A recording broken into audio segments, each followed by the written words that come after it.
कहते हैं इजहार राय बगावत नहीं, जो कहा मियां साहब के फायदे में कहा।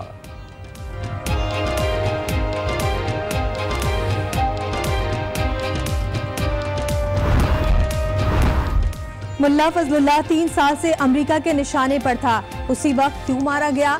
चौधरी निसार ने सवाल उठा दिया। कहते हैं अमेरिका पाकिस्तान से फजलुल्लाह के सर की मखसूस कीमत वसूल करना चाहता है।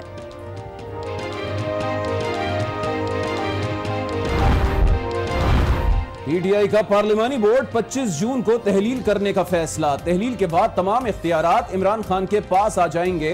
पार्लिमानी बोर्ड के कुछ फैसलों में तब्दीली का इम्कान। टिकट्स की तकसीम का हतमी ऐलान 28 जून को होगा।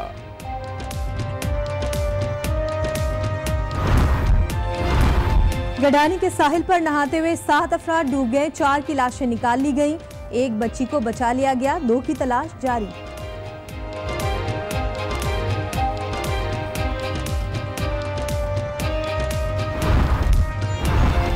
अवाम बिलक कर रह गए, जिसका दिल चाहता है टैक्स आयद कर देता है। हर माह कीमतें ऊपर नीचे कर दी जाती हैं।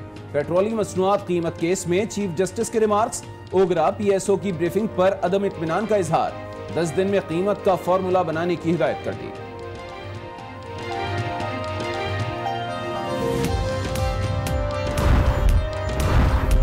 शरीफ रेफरेंसेस यकजा करने की दरख्वास्त गैर मौसर है। इस्लामाबाद हाई कोर्ट ने फैसला सुना दिया। एवनफील्ड रेफरेंस में हतमी दलाइल मौखर करने पर वकील अमजद परवेज के दलाइल जारी। अलीम खान के असासों की मालियत 91 करोड़ 82 लाख से जायद है। 1 अरब 21 करोड़ के मखरूज भी हैं। तफसील सामने आ गई। अपनी ही कंपनी से 69 करोड़ 97 लाख रुपए कर्ज लिया। पाकिस्तान में सिर्फ 90,000 का कारोबार है। पाकिस्तान में 43 और बैरून मुल्क 3 कंपनीज हैं।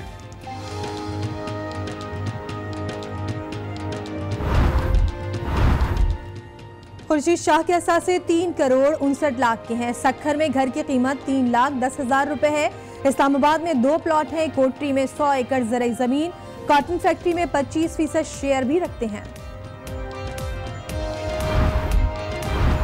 बिलावल भुट्टो की ज़ेरे सदारत पीपल्स पार्टी का इजलास आज होगा। पार्टी मंशूर और इंतखाबात की तैयारियों का जायजा लिया जाएगा। टिकट्स की तकसीम के बाद की सूरत हाल पर भी गौर होगा। जनूबी पंजाब से किसी खातून को टिकट ना देना नाइंसाफी है। जहांगीर तरीन का एतराफ। शाह महमूद कुरैशी कहते हैं टिकट की तकसीम दयानतदारी से कर रहे हैं। इलेक्शन में नंबर गेम अहम होती है और यही नंबर गेम इमरान खान को वजीर आजम बना सकता है। परवेज मुशर्रफ ने ऑल पाकिस्तान मुस्लिम लीग की सदारत छोड़ दी। इस्तीफा इलेक्शन कमीशन को इरसाल। डॉक्टर अमजद नए सरबरा मुकर्रर। साबिक सदर ने इस्तीफा लाहौर हाई कोर्ट में नाअहली दरखास्त के बाइस दिया।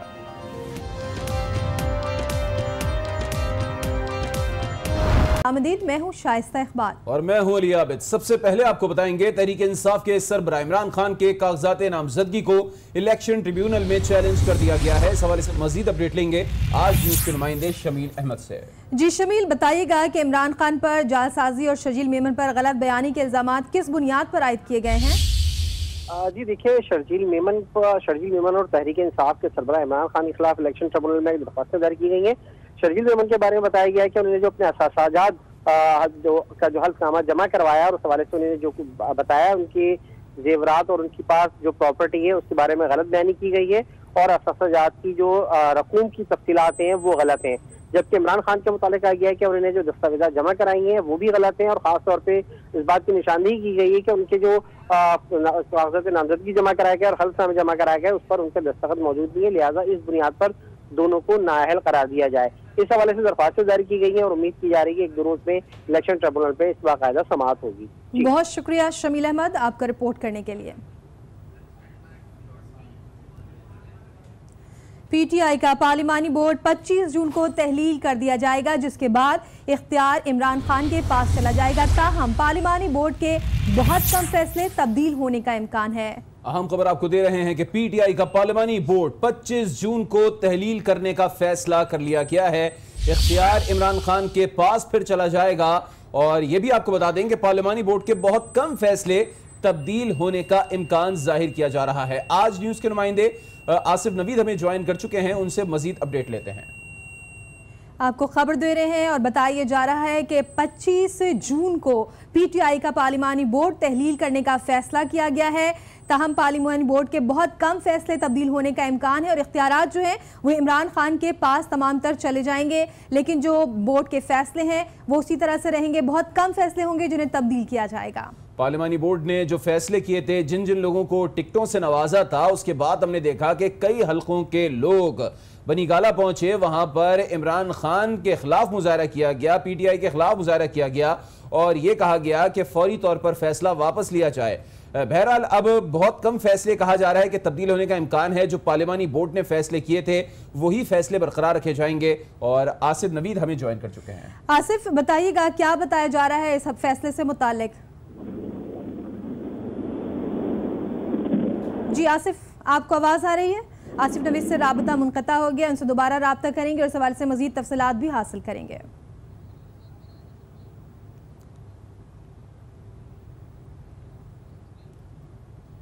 बात करेंगे साबिक़ वज़ीर दाखिला चौधरी निसार की, जो खुलकर बोल उठे हैं और कहते हैं कि बोझल दिल के साथ नवाज शरीफ के पार्टी सदारत बिल के लिए वोट दिया था। नवाज शरीफ से सियासी इख्तिलाफ है और एक अरसे से चल रहे हैं, इस पर बात करना चाहता था मगर अब नहीं चाहता। उन्होंने कहा नवाज शरीफ से इख्तिलाफ उनके फायदे के लिए किया, लीडर की हाँ में हाँ मिलाना उनका तरीका नहीं, वो सही को सही और गलत को गलत कहते हैं। नून लीग को नुकसान नहीं पहुंचाना चाहते, ना ऐसा सोच सकते हैं। उन्होंने वाज़ेह कर दिया कि वो बागी नहीं हैं, सिर्फ इख्तिलाफ किया है, किसी बस पर नहीं, अपने फैसले खुद करते हैं। इस वक्त मैं एक इलेक्शन मुहिम में हूं और एक इलेक्शन भी लड़ना कोई आसान काम नहीं होता। मैं 4 सीटों पे इलेक्शन लड़ रहा हूं। नवाज शरीफ से मैंने 34 साल जो कुछ मेरे दिल ने कहा उन्हें मशवरा दिया। जो इख्तलाफात की बुनियाद है वो सिर्फ ये है कि जो मेरा एक रोल था ऑफ अ डेविल्स एडवोकेट, वो 33 साल से ला, इस दफा वो रिलेशनशिप को अफेक्ट कर गया। मेरे लिए मेरे मेयार में वफादारी ये नहीं है कि आप हाथ बांध के जो आपका लीडर कहे उसकी हाँ में हाँ मिलाओ कि Nisar has missed the bus. यार ये तो मैं किसी शीदू कह चुका हूं कि किसी आवारा बस का मैं ट्रेवलर हुई नहीं। मेरी 34 साल सियासत आपके पास है। साबिक वज़ीर दाखिला का यह भी कहना था कि पाकिस्तान के खिलाफ घेरा तंग हो रहा है। आर्मी चीफ अफगानिस्तान गए, अगले दिन में कहा मुझे खौफ आ रहा है कि कुछ होने वाला है। इसके अगले रोज मुल्ला फजलुल्लाह को मार दिया गया। इससे अगले दिन आर्मी चीफ को बुलाया गया। उन्होंने सवाल उठाया 3 साल से मुल्ला फजलुल्लाह अमेरिका के निशाने पर था, फिर इसे उसी वक्त क्यों मारा गया? अमेरिका पाकिस्तान से मुल्ला फजलुल्लाह की कीमत मांगना चाहता है। आर्मी चीफ गए अफगानिस्तान। मैंने दूसरे दिन किसी कहा कि मुझे खौफ आ रहा है, मैंने ये कहा मुझे खौफ आ रहा है, कुछ होगा। उससे दूसरे दिन मुल्ला फजलुल्लाह को मार दिया गया। मैं हुकूमत में होता तो पूछता कि मुल्ला फजलुल्लाह तो बहुत अरसे दराज से उनके निशाने में था, पता था कहां है। इस पे तो ड्रोन आज से 3 साल पहले, 4 साल पहले भी मारा जा सकता था, 3 साल पहले, 2 साल पहले भी। इस मौके पे क्यों मारा गया? ये अमेरिकियों से पूछने की सवाल है और अफगानिस्तान से भी।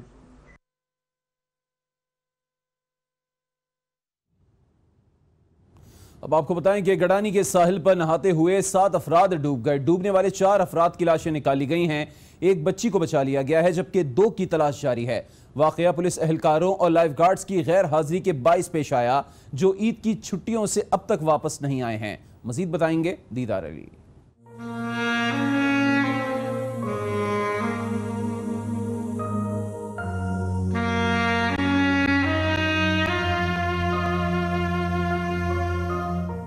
सैर व तफरी के लिए गिडानी जाने वाला खानदान जरा सी गफलत से बर्बाद हो गया।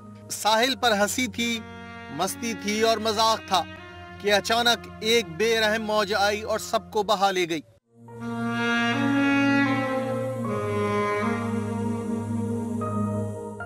सात अफराद गहरे समंदर में चले गए, बचाओ बचाओ की आवाजें आईं। लोग अपने प्यारों को अपने सामने जाता हुआ देखते रह गए।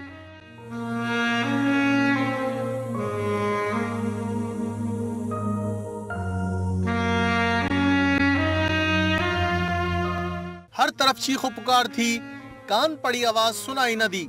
रेस्क्यू एहलकार पहुंचे और डूबने वालों को बचाने की कोशिश की, लेकिन वो सिर्फ एक ही बच्ची को बचा पाए। डूबने वाले मजीद 2 बच्चों की तलाश के लिए रेस्क्यू ऑपरेशन जारी है। ईदी फाउंडेशन के मुताबिक डूबने वाले लियारी कच्ची पाड़े के रहायशी हैं।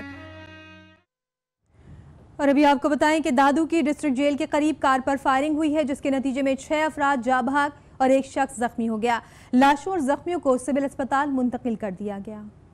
दादू में पेश आया दहशतगर्दी का वाकया। सेशन कोर्ट में पेशी के बाद वापस जाते हुए डिस्ट्रिक्ट जेल के करीब नामालूम मुसल्लह अफराद ने कार पर फायरिंग कर दी, जिससे 6 कार सवार जाँ बहक और 1 जख्मी हो गया, जिसे तिबी इमदाद के लिए सिविल अस्पताल दादू मुंतकिल कर दिया गया। वाकये के बाद लवाहिकीन गुस्से में असलहे समेत सिविल अस्पताल पहुंचे। किसी भी सूरत हाल से निपटने के लिए पुलिस की भारी नफरी भी पहुंच गई। पुलिस के मुताबिक वाकया पुरानी दुश्मनी का शाखसाना है। वाकये की तहकीकात शुरू कर दी गई है। बात करेंगे सुप्रीम कोर्ट की, जिसने पेट्रोलियम मसनूआत की कीमतें कम करने के लिए 10 दिन में फॉर्मूला तलब कर लिया है। चीफ जस्टिस कहते हैं कि इदारों की रिपोर्ट्स में झोल हुआ तो किसी को नहीं छोड़ेंगे। जिसका दिल चाहता है टैक्स आयद कर देता है। अवाम टैक्स दे देकर रुल चुके हैं।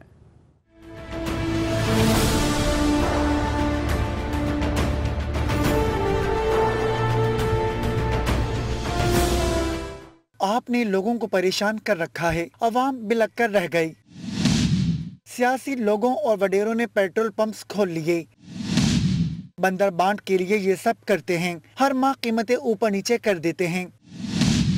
लगता है ये सब डीलर्स और इदारों की इजारादारी है। ये रिमार्क्स दिए चीफ जस्टिस साकिब निसार ने पेट्रोलियम मसनूआत निर्ख तयन केस में। चीफ जस्टिस साकिब निसार ने ओगरा, PSO और दीगर हुकाम की ब्रीफिंग पर अदम इत्मीनान का इजहार किया और कीमतों और टैक्सों के तरीक़ाकार का असर-ए-नौ जायजा लेने का हुक्म दे दिया। चीफ जस्टिस ने इन इदारों के मौजूदा सरबराहों की तकर्री का तरीक़ाकार और मतलूबा काबिलियत बताने की भी हिदायत दी। वफाकी सेक्रेटरी खजाना आरिफ खान ने अदालत को बताया कि निगरान हुकूमत ने पेट्रोलियम मसनूआत की कीमतों में निस्फ इजाफा किया। मजीद इजाफे का इम्कान है। चीफ जस्टिस ने कहा, मतलब मजीद अजाब आना है। पिछली हुकूमत निगरान हुकूमत पर बोझ डालकर चली गई। ये बोझ हुकूमत बर्दाश्त करे, सार्फिन पर न डालें। चीफ जस्टिस ने कहा, कई बार सुन चुका हूँ कि कीमतें भारत से कम हैं। भारत में डॉलर की कीमत भी तो देखें। अदालत ने समाअत 5 जुलाई तक मुलतवी करते हुए तमाम इदारों से जामे जवाब तलब कर लिया। पाकिस्तान तहरीक इंसाफ लाहौर को फतह करने के लिए एड़ी चोटी का जोर लगा रही है। चुन चुन कर उम्मीदवारों को मैदान में उतारा जा रहा है। सालों से कुर्बानियां देने वाले कारकुन को नजरअंदाज करते हुए मजबूत उम्मीदवारों को मैदान में उतारा जा रहा है। लाहौर से रिपोर्ट करेंगे इसी पर फैसल तारिक।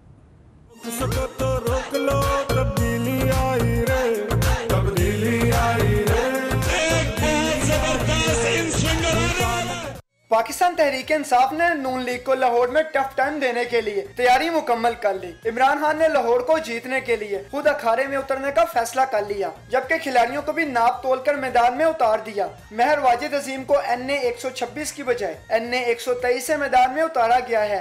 NA 124 से इलामा इकबाल के पोते वलीद इकबाल और मोहम्मद मदनी को नाराज करके नुमान कैसर को मुस्लिम लीग नून के मुकाबले में टिकट जारी किया।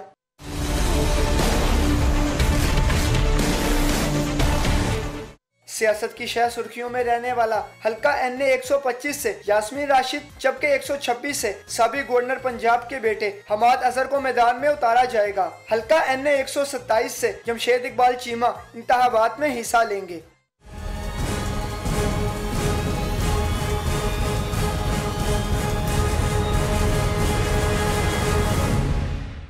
कांटेदार मुकाबला NA 131 में इमरान खान और साद रफीक के दरमियान मुतवक्के है। NA 132 से PTI ने मंशा सिंधु को मुस्लिम लीग नून और PP की समीना हालत गुरकी से मुकाबले के लिए मैदान में उतारा है। NA 133 से एजाज चौधरी, जबकि 134 से जहीर अब्बास खोखर को मैदान में उतारा जाएगा। Faisal Tariq, I news, Lahore. मैदान सियासत में कुछ कर दिखाने का अज़्म रखने वाली बलूचिस्तान की खवातीन कागजात पर आरओ के एतराज़ात पर गिला करती नजर आईं। खवातीन के गिले शिकवों का अहवाल जानते हैं कोयटा से ताबीन खान की रिपोर्ट में।